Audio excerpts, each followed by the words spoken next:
hope you've been enjoying the read alouds from our YouTube channel.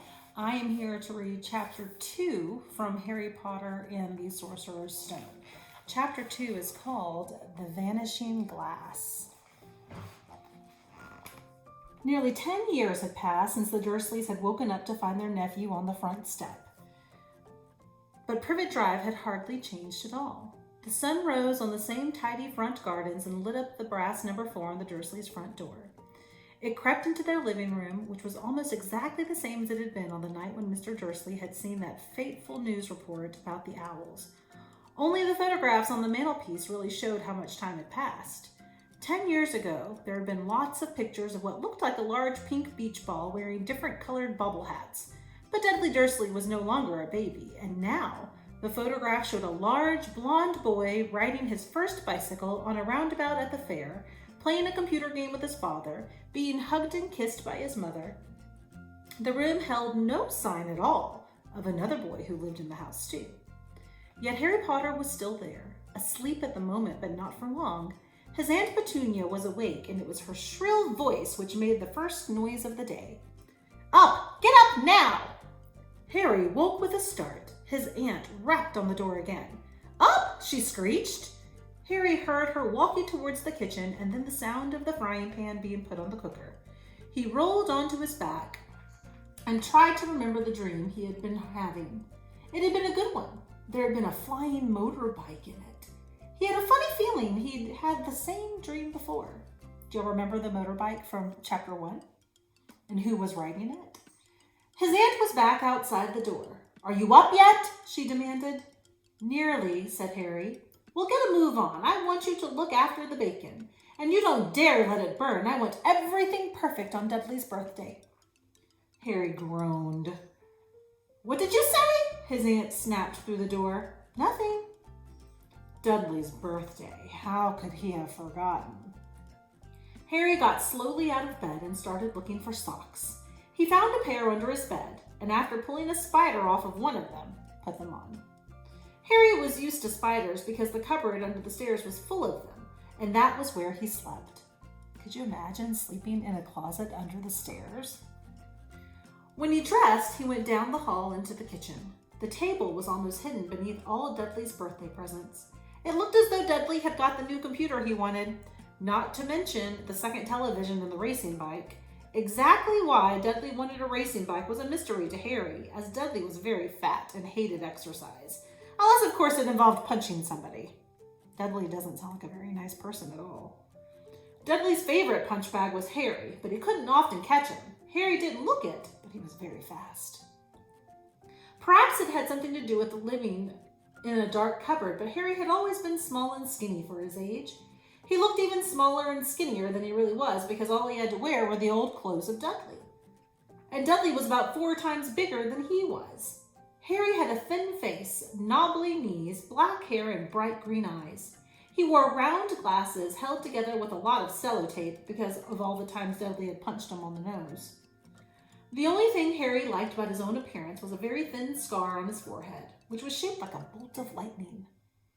He had had it as long as he could remember, and the first question he could ever remember asking Aunt Petunia was how he had gotten it. "In the car crash when your parents died," she had said. "And don't ask any more questions." Don't ask questions was the first rule for a quiet life with the Dursleys. Uncle Vernon entered the kitchen as Harry was turning over the bacon. "Comb your hair," he barked, by way of a morning greeting. About once a week, Uncle Vernon looked over the top of his newspaper and shouted that Harry needed a haircut. Harry must have had more haircuts than the rest of the boys in his class put together. But it made no difference. His hair simply grew that way all over the place. I really like this illustration. Take a look at this one. Hopefully you can see it okay. So we see Harry. He's actually sitting there inside his cupboard under the stairs. Harry was frying eggs by the time Dudley arrived in the kitchen with his mother. Dudley looked a lot like Uncle Vernon. He had a large pink face, not much neck, and small watery blue eyes, and thick blonde hair that lay smoothly on his thick fat head. Aunt Petunia often said that Dudley looked like a baby angel. Harry often said that Dudley looked like a pig in a wig. Harry put the plates of egg and bacon on the table, which was difficult as there wasn't much room. Dudley, meanwhile, was counting his presents. His face fell. 36, he said, looking up at his mother and father. That's 2 less than last year. Darling, you haven't counted Auntie Marge's present. See, it's here under this big one from Mummy and Daddy. All right, 37 then, said Dudley, going red in the face. Harry could see a huge Dudley tantrum coming on. Began wolfing down his bacon as fast as possible in case Dudley turned the table over. Aunt Petunia obviously scented danger too because she said quickly, and we'll buy you another 2 presents while we're out today. How's that, Pumpkin? 2 more presents. Is that all right? Dudley thought for a moment. It looked like hard work. Finally, he said, so I'll have 39, sweetums, said Aunt Petunia. Oh, Dudley sat down heavily and grabbed the nearest parcel. All right, then.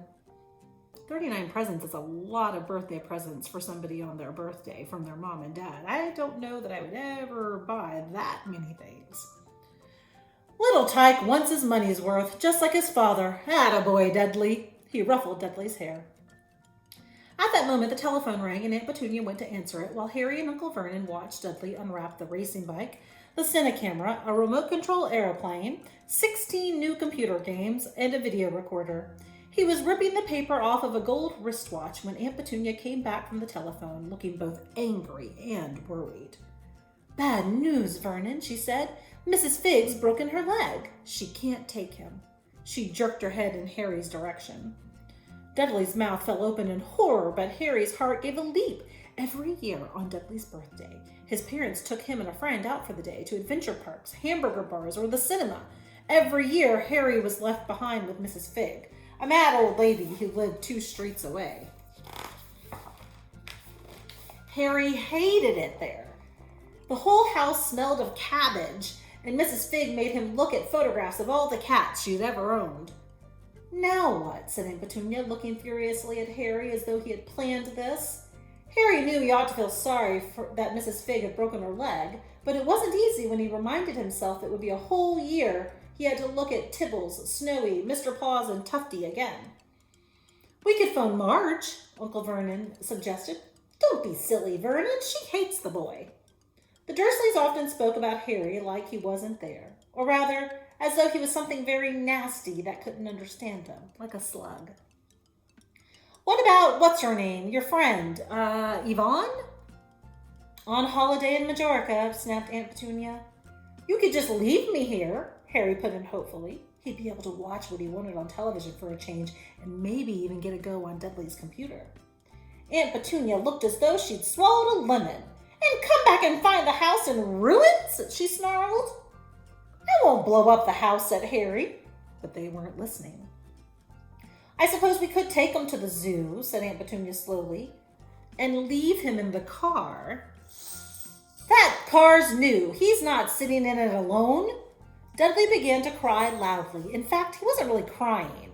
It had been years since he'd really cried, but he knew that if he screwed up his face and wailed, his mother would just give him anything that he wanted. Dinky Duddydums, don't cry. Mummy won't let him spoil your special day, she cried, flinging her arms around him. I don't want him to come, Dudley yelled, between huge pretend sobs. He always spoils everything.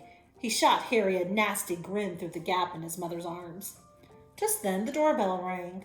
Oh, good Lord, they're here, said Aunt Petunia frantically. And a moment later, Dudley's best friend, Pierce Polkus, walked in with his mother. Pierce was a scrawny boy with a face like a rat. He was usually the one who held people's arms behind their backs. Sounds like another bully, along with Dudley. Dudley stopped pretending to cry at once. Half an hour later, Harry, who couldn't believe his luck, was sitting in the back of the Dursleys' car with Pierce and Dudley on the way to the zoo for the first time in his life. His aunt and uncle hadn't been able to think of anything else to do with them, but before they'd left, Uncle Vernon had taken Harry aside. I'm warning you, he said, putting his large purple face right up close to Harry's. I'm warning you now, boy. Any funny business, anything at all, and you'll be in that cupboard from now until Christmas. I'm not going to do anything, said Harry, honestly. But Uncle Vernon didn't believe him. No one ever did. The problem was, strange things often happened around Harry, and it was just no good telling the Dursleys he didn't make them happen. Once, Aunt Petunia, tired of Harry coming back from the barber's looking as though he hadn't been at all, had taken a pair of kitchen scissors and cut his hair so short he was almost bald except for his fringe, which she left to hide that horrible scar. Dudley had laughed himself silly at Harry, who spent a sleepless night imagining school the next day, where he was already laughed at for his baggy clothes and sellotaped glasses. Next morning, however, he had got up to find his hair exactly as it had been before Aunt Petunia had sheared it off. He had been given a week in his cupboard for this, even though he had tried to explain that he couldn't explain how he had made it grow back so quickly. Another time, Aunt Petunia had been trying to force him into a revolting old jumper of Dudley's, brown with orange bubbles. The harder she tried to pull it over his head, the smaller it seemed to become, until finally it might have fitted a glove puppet, but certainly wouldn't fit Harry. Aunt Petunia had decided it must have shrunk in the wash, and to his great relief, Harry wasn't punished. On the other hand, he had gotten into terrible trouble for being found on the roof of the school kitchens. Dudley's gang had been chasing him as usual, when, as much to Harry's surprise as anyone else's, there he was sitting on the chimney. The Dursleys had received a very angry letter from Harry's headmistress telling them Harry had been climbing school buildings. But all he tried to do, as he shouted at Uncle Vernon through the locked door in his cupboard, was jump behind the big bins outside the kitchen doors. So it seems like Harry's making all kinds of things happen, even though he's not even trying. Harry supposed that the wind must have caught him in mid-jump. But today, nothing was going to go wrong. It was even worth being with Dudley and Pierce to be spending the day somewhere that wasn't school, his cupboard, or Mrs. Figg's cabbage-smelling living room. While he drove, Uncle Vernon complained to Aunt Petunia. He liked to complain about things. People at work, Harry, the council, Harry, the bank, Harry. Those were just a few of his favorite subjects. This morning, it was motorbikes. "Roaring along like maniacs, the young hoodlums," he said, as a motorbike overtook them. "I had a dream about a motorbike," said Harry, remembering suddenly. "It was flying." Uncle Vernon nearly crashed into the car in front. He turned right around in his seat and yelled at Harry, his face like a gigantic beetroot with a mustache. "Motorbikes don't fly!" But he wished he hadn't said anything. Dudley and Pierce sniggered. "I know they don't," said Harry. "It was only a dream." If there was one thing the Dursleys hated even more than his asking questions, it was his talking about anything acting in a way that it shouldn't. No matter if it was in a dream or even a cartoon, they seemed to think he might get dangerous ideas. It was a very sunny Saturday, and the zoo was crowded with families. The Dursleys bought Dudley and Pierce large chocolate ice creams at the entrance, and then, because the smiling lady in the van had asked Harry what he wanted before they could hurry him away, they bought him a cheap lemon ice lolly. It wasn't bad either, Harry thought, licking it as they watched a gorilla scratching its head and looking remarkably like Dudley, except it wasn't blonde. So they're comparing the gorilla and Dudley. So here's the gorilla, and then there's Harry's cousin Dudley. Do you think they look alike? I don't know. Harry had the best morning he'd had in a long time. He was careful to walk a little way apart from the Dursleys so that Dudley and Pierce, who were starting to get bored with the animals by lunchtime, wouldn't fall back on their favorite hobby of hitting him. They ate in the zoo restaurant, and when Dudley had a tantrum because his knickerbocker glory wasn't big enough, Uncle Vernon bought him another one, and Harry was allowed to finish the first. Harry felt, afterwards, that he should have known it was all too good to last. After lunch, they went to the reptile house. It was cool and dark in here, with lit windows all along the walls. Behind the glass, all sorts of lizards and snakes were crawling and slithering over bits of wood and stone. Dudley and Pierce wanted to see huge poisonous cobras and thick, man-crushing pythons. Dudley quickly found the largest snake in the place. It could have wrapped its body twice around Uncle Vernon's car and crushed it into a dustbin. But at the moment, it didn't look in the mood. In fact, it was fast asleep. Dudley stood with his nose pressed against the glass, staring at the glistening brown coils.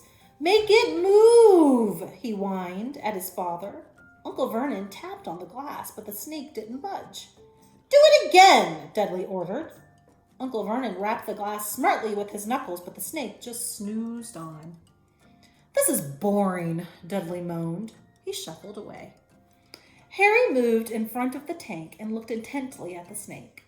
He wouldn't have been surprised if it had died of boredom itself. No company except people drumming their fingers on the glass, trying to disturb it all day long. It was worse than having a cupboard as a bedroom, where the only visitor was Aunt Petunia, hammering on the door to wake you up.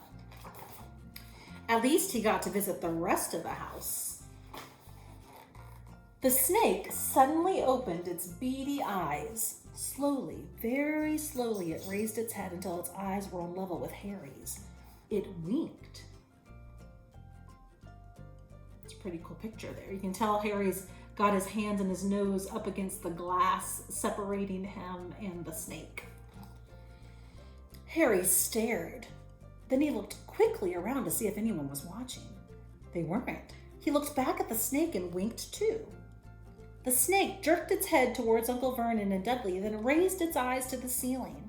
It gave Harry a look that said quite plainly, "I get that all the time." "I know," Harry murmured through the glass, though he wasn't sure the snake could hear him. It must be really annoying, he thought. The snake nodded vigorously. "Where do you come from anyway?" Harry asked. The snake jabbed its tail at a little sign next to the glass. Harry peered at it. Boa constrictor, Brazil. Was it nice there? The boa constrictor jabbed its tail at the sign again, and Harry read on.